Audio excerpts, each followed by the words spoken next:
Welcome to Charts Today. My name is David Linton, and today's edition for Wednesday, the 18th of February, comes to you from London. And just looking at the markets, a lot of green on the screen this morning. So quite often, when I first just start looking at the market, that's my first take, and I will go through and I'll just look at how did the Dow end last night, the Nasdaq, and again we're seeing quite a lot of green on the screen. Just looking at the screens, but let's start by looking at what's going on with currencies. Dollar, we're waiting to see. We're seeing a little bit of a resurgence in the dollar. Not a strong trend by any means, but it is just slightly above the cloud. And if we look at the daily chart, we are below the cloud. So we've just got a mixed picture there. Sterling falling away from that peak and resistance.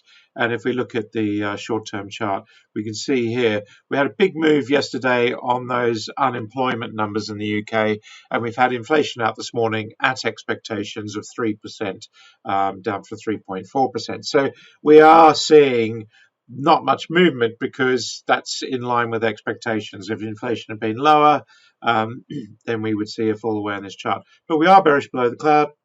We do have a downside target, and so the key point here is that sterling is weakening on interest rate expectations, that expectation of a cut has increased. Looking at Bitcoin, we have got an upside target here. Potentially, we've got a little ascending triangle building. That would be an unusual pattern off the bottom, but it can happen. But when we look at the 60-minute chart, we can see we're clearly in a range, and that's why the shorter term chart will often be quite key.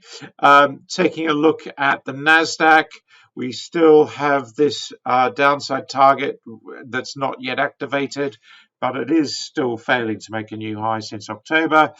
We are seeing the futures, though, up today about 0.5%. So we are seeing again that target is probably not going to activate today. And we're seeing some strength in the FTSE future. That's continuing to look pretty strong, just heading up the train there. The DAX up 0.5%. That's the future, but the actual cash market is looking very strong this morning, waiting to see if we activate that new upside target. So that's going to be quite key.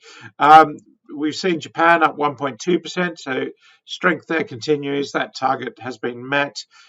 Most Asian markets are closed for Chinese New Year, so we're seeing no real updates there on the Hang Seng or the Shanghai Composite. Sensex in India, not much change here.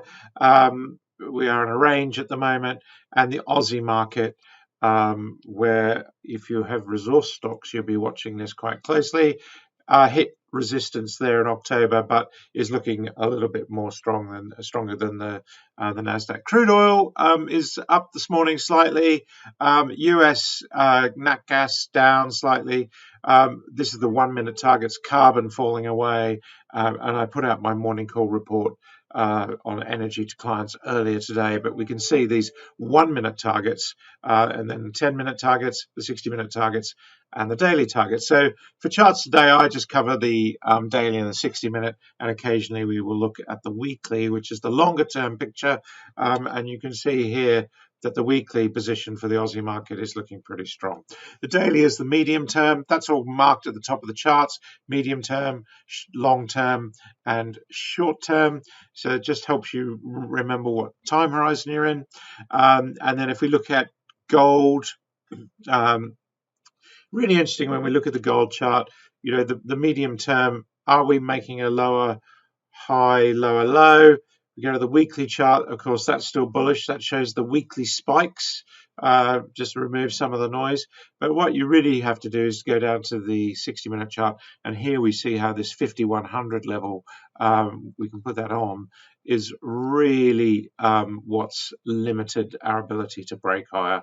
Was looking a bit like an ascending triangle, but now that's failed. So we are potentially in this range, and we're below 5,000. That's a psychologically important level. And silver, even more so, we are below the cloud and short-term bearish, but just short-term bearish, but medium term, we are still above the cloud. We actually fallen all the way back to the cloud, finding support and mixed targets. So that just highlights the uncertainty in the recovery. And of course, the long-term chart is just still very, very bullish. That's the whole point. The shorter-term trends will change first. Taking a look at some of the other things, we talked about coffee, cocoa. These charts all still pretty bearish. That's the short-term chart for cocoa. Downside targets, masses of resistance. Those are the Linton levels that go right back to previous resistances, about 3 or 4 levels there. So really strong support. We would expect that to hold, and hope for it to hold at least. Just looking at some of the tech stocks, Alphabet pulling back, but still a bullish above the cloud with upside target, and Nvidia just holding this range, that uncertainty. 170, 195, that's the range. We break 195, we're going higher. We break 170, we're going lower. That's simple. Taking a look at the Dow, pretty mixed picture here. We can see Salesforce down nearly 3%, sinking even lower. Where that break of $225 really key, sinking lower there. Walmart pulling back. That's quite interesting, but still a very, very bullish chart. The 60-minute gives you that little downside target. Do you want to live with that within the trend? It all depends on your time horizon. And then if we get to just some looking at the Nasdaq, and we can just go for the best performers in the Nasdaq. Here we can see we had some really strong performances. Apple, Starbucks. Interestingly, we're seeing recovery there. And if we go to the downside, Intuit, I mean, can it get any worse? So there's the downside target. And it's just really just falling away to that previous level of support. We've fallen from 800 to 400. Those shares have halved. And then we go to just looking at the FTSE 100, the UK's leading stocks. And again, we can just literally go for the best performers, BAE Systems, just testing resistance there, quite interesting. St James has had a terrible fall recently. That is looking like what we call a dead cat bounce, falling back on that support level. And what will this recover? I go to the 60-minute chart. That's going to give me a bit of a heads up. Notice that big fall and then just gradually falling away. That is not a recovery. And now, there's some buyers coming in at these levels, but it's still bearish below the cloud. We're seeing banks looking pretty strong. HSBC just pushing to new highs. We're seeing Standard Chartered, obviously a bit more of an international flavor, but what a trend. NatWest, we've talked about, they had strong results last week. They've fallen away, but we've got upside targets still in place there.